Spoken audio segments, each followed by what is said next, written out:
మన జాతీయ జెండాను పింగళి వెంకయ్య తాత తయారు చేసెను. తాత మన తెలుగువాడు కావడం మనందరికీ గర్వకారణం.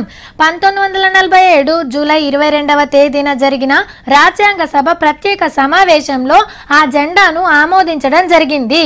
3 రంగుల జెండా మధ్య అశోక చక్రం ఉంటుంది. జెండా ఎత్తు వెడల్పు 2:3 నిష్పత్తిలో ఉంటాయి. మరి ఇప్పుడు ఈ విషయం మీకు ఎందుకు చెప్తున్నానంటే ఇగో ఈ వార్త కోసం.